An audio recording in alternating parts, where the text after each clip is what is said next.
Circuitos recortadores. Ahora vamos a analizar circuitos con diodos alimentados con corriente alterna. Tenemos el circuito más sencillo del diodo, en donde tengo la fuente de voltaje en serie con el diodo, en serie con el resistor, y en la salida VO la estoy tomando en paralelo con el resistor. Recordando los análisis previos, sabemos que el diodo puede estar polarizado en directa o en inversa en dependencia del voltaje entre sus terminales. Vamos a considerar primero el semiciclo positivo de la señal alterna.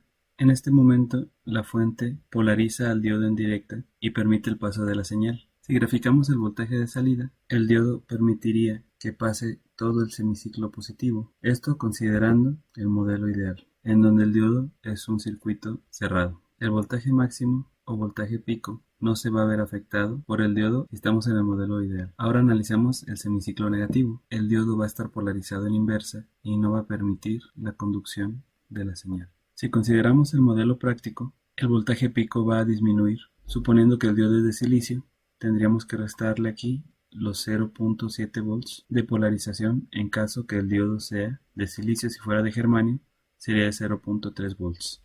A este circuito también se le conoce como rectificador de media onda. Ahora, si conectamos el diodo en sentido contrario al anterior, vamos a obtener otro circuito rectificador de media onda, pero manteniendo el semiciclo negativo de la señal. Ahora el diodo va a impedir que pase el semiciclo positivo. Para el modelo ideal, el voltaje pico de la señal de entrada se va a mantener intacto, pero considerando el modelo práctico, tendríamos que quitar el 0.7 de polarización del diodo.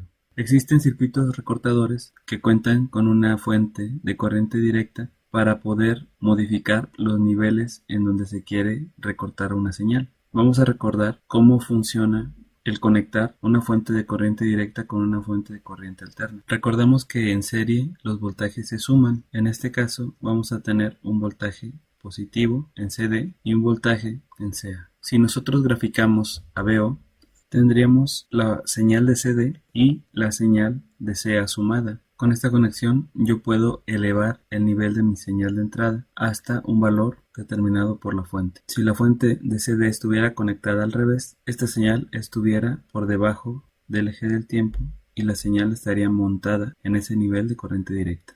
Ahora vamos a conectar la fuente de voltaje en corriente directa en serie con la fuente de corriente alterna en el circuito recortador. Vamos a analizar la señal de salida VO. En este caso tenemos la fuente de CD positiva con respecto a tierra, lo que genera un nivel de voltaje positivo y constante E. La señal de corriente alterna va a estar montada en esta señal de corriente directa.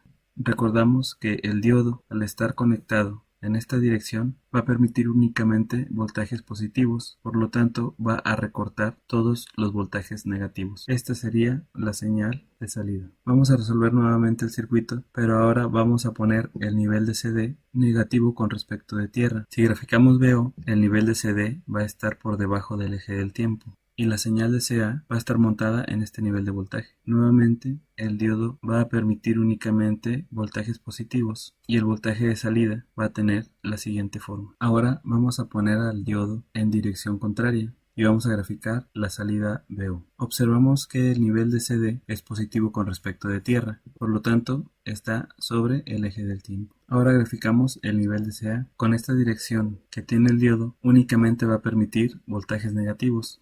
Por lo tanto, el voltaje de salida va a quedar de la siguiente manera. Ahora vamos a considerar el voltaje de CD negativo con respecto de tierra y el diodo en dirección opuesta. Vamos a graficar VO.